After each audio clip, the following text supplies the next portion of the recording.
One of the things I'm enjoying more and more is the opportunity for me to sit and listen. And I've shared this with some other people. Don't drop your guitar. That's not good for it. And let me try there. It's probably a little better. And one of the things that's nice is Lisa decided to have a little boy. I don't constitute a 10-pound baby being little, but so she'll be back in the circuit in the next round. But this morning we get to hear from Chane and a little bit about what this idea of love is.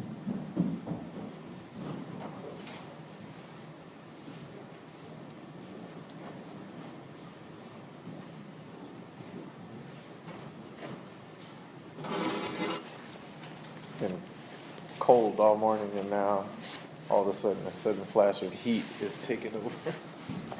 You have heat flashes? I know.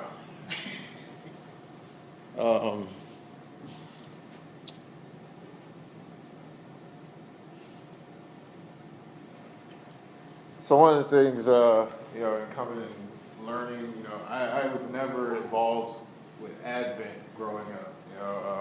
The church, yes, but our church wasn't so much followers of the Christian calendar or whatever, but just sitting and learning about Advent from TJ, to me Advent was the little chocolate calendar. You open up the 25 days and you get chocolate.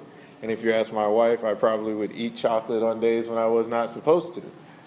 But to me, that's what Advent was. I didn't know a whole lot about it. I didn't understand the meaning behind it, and kind of just starting to listen and learn that Advent, is part of the Christian calendar, and it's those 4 weeks of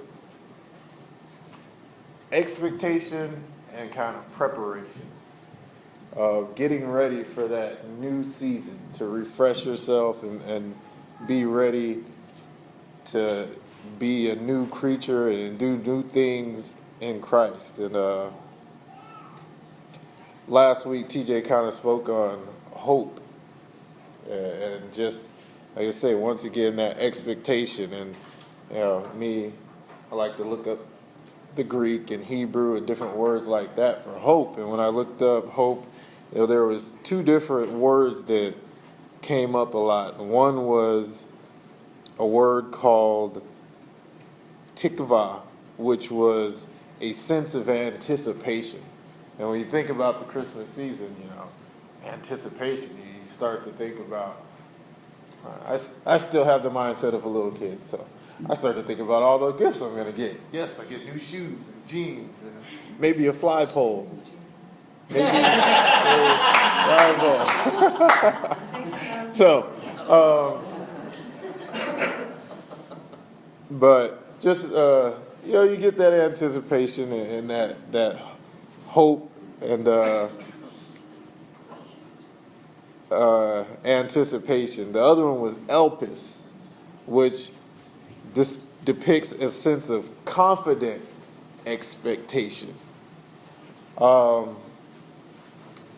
Katie and the kids read out of John 3:13 today, and that verse starts off as, "No one has ever gone up into the presence of God except for the one who came down from that presence." Well, who was that? It says the Son of Man. And when it says the Son of Man there, we all know, well, the Son of Man, Jesus. But to me, it was, why the Son of Man? Isn't it God's Son that came down? Well, when it speaks Son of Man, it's showing, it talks about in the next verse, in the same way that Moses lifted up the serpent in the desert so people could have something to see and then believe, it is necessary for the Son of Man to be lifted up or exalted, and everyone who looks up to him, trusting and expectant, will gain real life and eternal life. So where it says Son of Man there, it's talking about Jesus in the flesh, because for man we needed to have something to see that there was a body, you know, this person that we could look at and see that he was flesh, he was blood, he's walking with us, that we could have that expectation of hope to be able to see heaven, get to heaven. So when it talks about in the same way Moses lifted up the serpent in the desert so people could have something to see and believe in, it was necessary for Jesus to be exalted here on earth so that everyone who looks up to him, trusting and expectant, will gain life, will gain hope. That hope, that expectation in the Old Testament, well, what was it? You know, I'm not like you said earlier, I'm not a big Old Testament guy. I don't like reading through all that. But that expectation, that hope in the Old Testament was for the Messiah. You know, they always talked about, you know, the Messiah is coming. When he comes, when he gets here. For us, that hope, that expectation gets to be the return, you know. But so much this time of season, you see there's hopeless people walking around. And, you know, we had the opportunity to do the backpacks, and I can tell you I was not the most happy backpack shopper. While we were out, I was like, okay, it's 10 o'clock at night, we're at Walmart, and there are 5 billion people here. So, but it was, you know, I look at Christmas and the first thing that pops into my mind is I got gifts to buy, I got, you know, basketball starts, I got this to do, we got no money, I got no idea what to get people, and it's like, where's my hope? You know, I'm just stressed, I'm upset, I'm disappointed, and then I have to think, you know, what's the real meaning for the season? Why are we really celebrating this? Why are we preparing for this season? And I have to think about, you know, the expectation is, I know that this time of season, our Savior was born.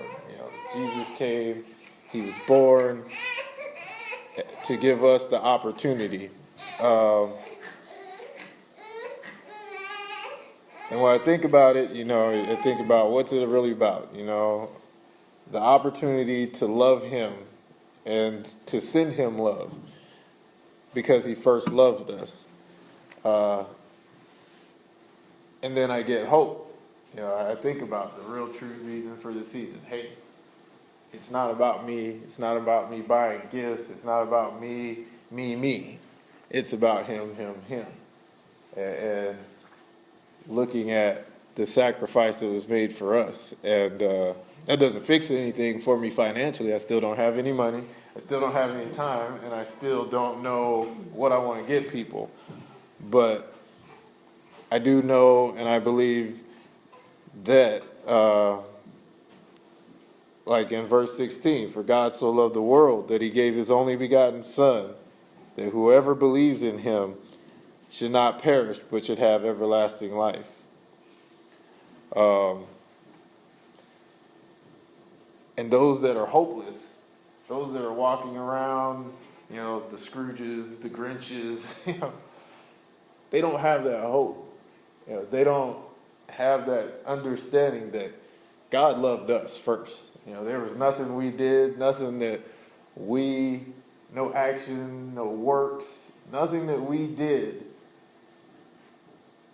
earned the right for him to send his Son to us. It was something that came from heaven as a gift to us. You know, it says, you know, he gave. Not because we did, he gave. It says he gave. And like I said, that's one of the things that as I start to grasp and understand and read in a verse that is so overused, I think, that with that needs to be our expectation in this season, is to just understand that It's not about what we receive. It's not about where we are, but what love can we give to others. Then going back and looking at the word love. Katie talked about, the noun and the verb. Most of you guys probably know there's lots of different words in the Greek and Hebrew for love. Talks about the Greek word eros, which is the erotic love, the love between man and wife. That erotic, sexual love, eros.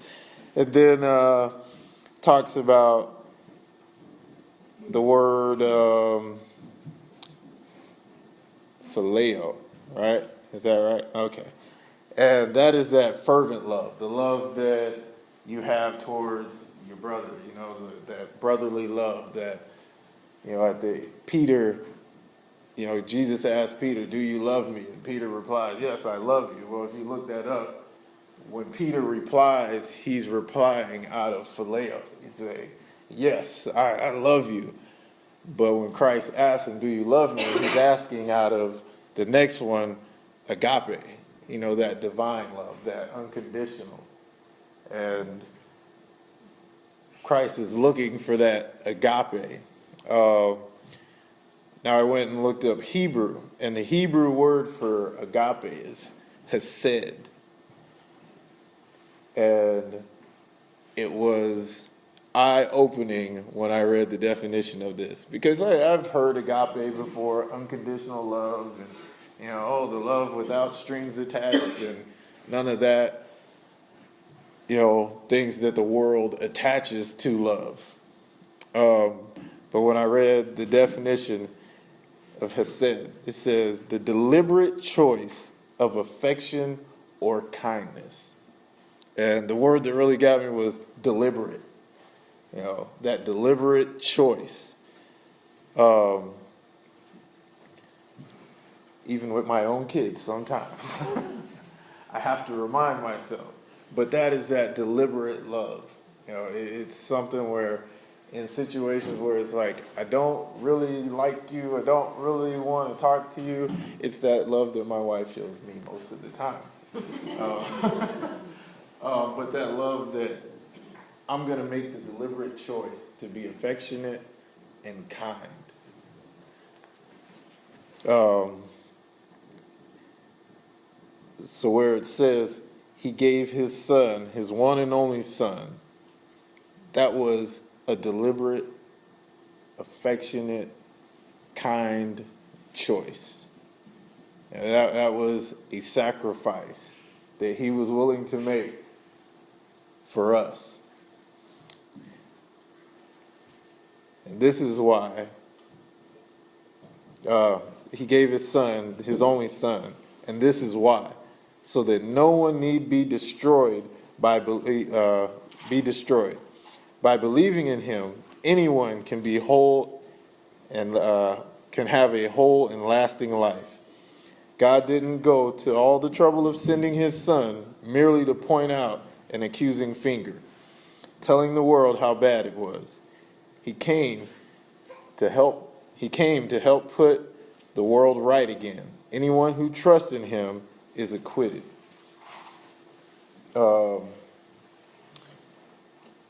So that has said to say, you know what? It doesn't matter what you've done. It doesn't matter where you are. This is my sacrifice of love to make everything right.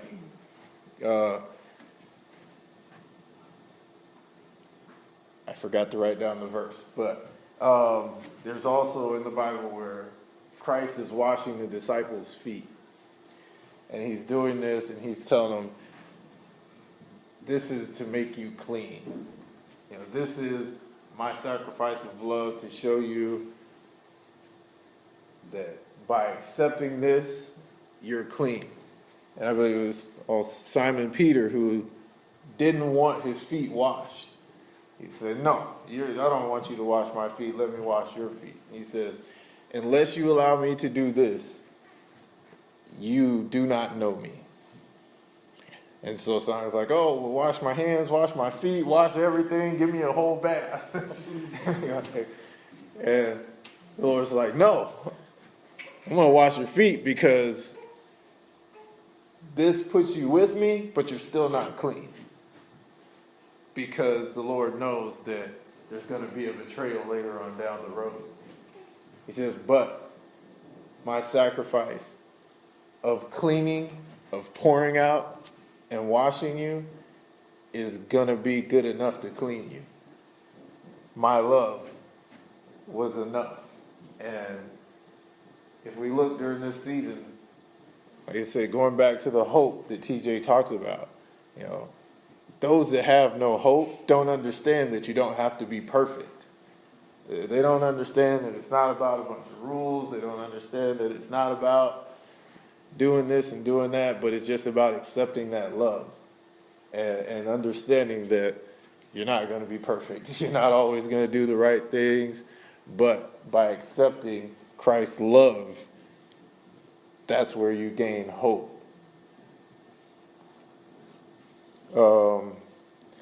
Me and my wife, I don't know if I always kind of talk about as we watch our different series that we get caught up in. Well, right now, I'm a fan of Once Upon a Time. Anybody ever heard of it? Good. Now I don't feel bad. Basically, it's about all the fairy tales, and they kind of have turned all the fairy tales into what I think is a more believable scenario. And in it, you know, one of the main things is love. And they're always kind of looking for this true love or this one love. And it's not that mushy, fellas. But in it, they always have to give something up to get what they want. You know, Snow White wants to, you know, they're all kind of trapped in this little land, Storybrooke, and they all want to go back home. They all want to get back to where they're from. They want to get back to their kingdom. And it's always, hey, well, to get back, you have to give up something. Well, most of the time, the something is their truest love. Well, what's the point of me going back if I have to give up my truest love? So, in one of the shows, Peter Pan is wanting to save Neverland. And one of his lost boys is with him, and he tells him, hey, we're going to get Neverland back. It's going to be all great. It's going to be all good. And Lost Boy's like, oh, yeah, that's right. And, okay, so how do we do this? And Pan does everything he has to do, and then he says, well, the last thing is for us to get our kingdom, our world back, is I need the heart of the thing I loved most. And Lost Boy's like, oh, well, where's that at? What's that? And he kind of turns and looks. He says, you know, love, the thing you love most, comes in a variety of ways. It comes in, you know, sacrifice. It comes in, you know, doing things for others. It comes in, and he said, and then he looks at the Lost Boy and says, well, you've always believed in me. You've always been there for me. You've always been my closest confidant. And that's the parallel I want us to understand. Afterwards, he turns to him and says, you're my truest love, rips out his heart and finishes, and they go to Neverland. But just kind of him understanding, you know, Peter Pan talking to him saying, hey, I've got to sacrifice this thing that has been with me, this thing that is me. You know, I am here because you've believed in me.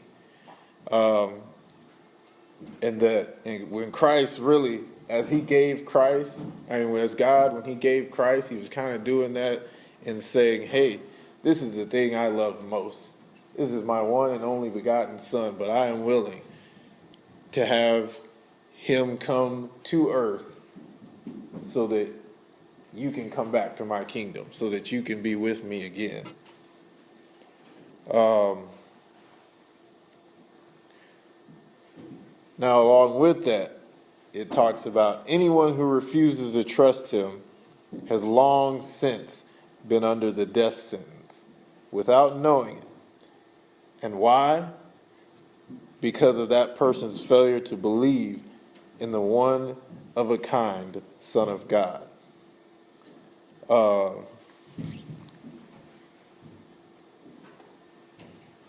Me and my brother, we used to have to rake leaves a lot. We had a huge backyard. I hated it, couldn't stand it.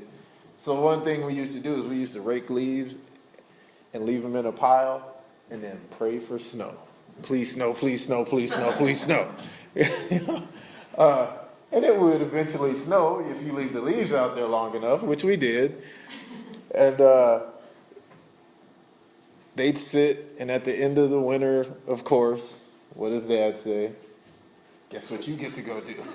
Instead of picking up the crisp, light, easy to pick up leaves, you get to go pick up the wet, mushy, nasty pile of leaves that you left out there to get covered by snow.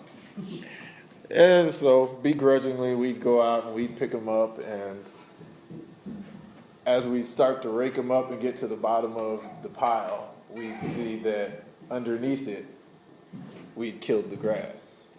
The grass would be yellow, it would be kind of smelly, there'd be worms and bugs and everything crawling through it, and it just made it that much worse.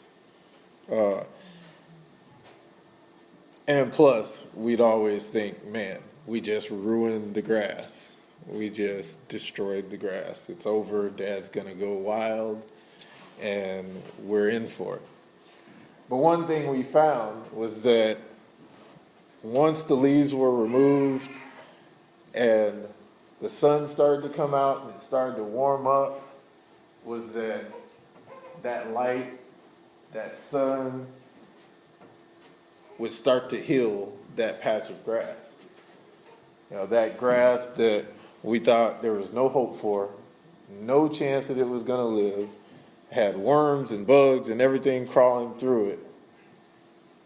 Once the light and the sun hit it, it actually had a chance to heal and become almost better than the rest of the grass that was around it. As those that follow Christ, I think a lot of times during this season, we get caught up in maybe doing the gift thing or caught up in doing the, holiday shopping for families and the Christmas parties and this and that. And sometimes maybe we forget about those piles of grass, And there are a lot of people out there that still need hope. And they need the ability to have that light and sun shone on them. And not by any purpose or any whatever, but I know for myself, I tend to, even if it's just the Salvation Army guy, walk by kind of like, dude, I need every cent I got right now, or, buying the backpacks. Can we really afford to do this? And I think in not having that Hesed heart, I miss out on picking up some piles of leaves, and having the opportunity for the sun to really come in and get in there and having the light. Because sometimes those that don't know the one and only true sun, they just haven't been given the opportunity. And this is the perfect season in our preparation and our anticipation to pick those leaves up, to start to shine that light and be that light that He's called us to be.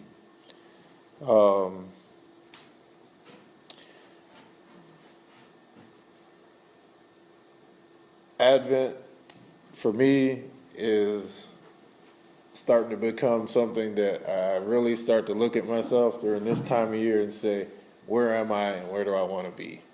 Going into that new year, this is going to be a time of celebration for me. It's going to be a time for me to open my heart and be more giving to those who don't have, as opposed to worrying about myself.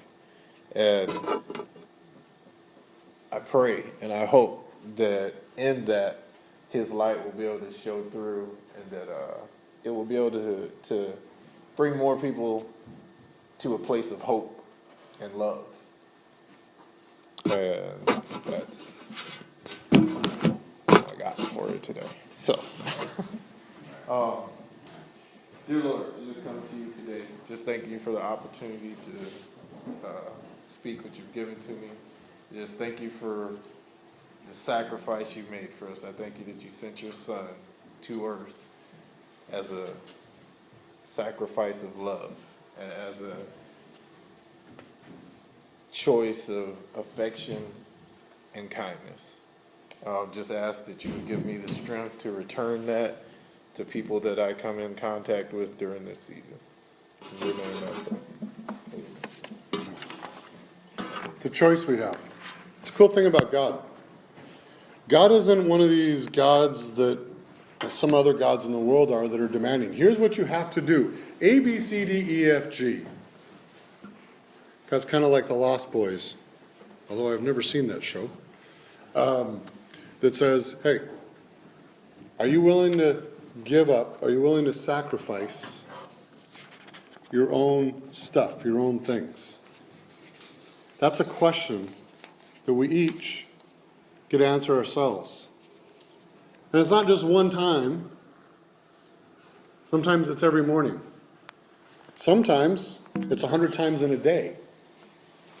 Are we willing to say, God, here's my heart, here's my life. Help me to give this up to you. Thanks, Chane.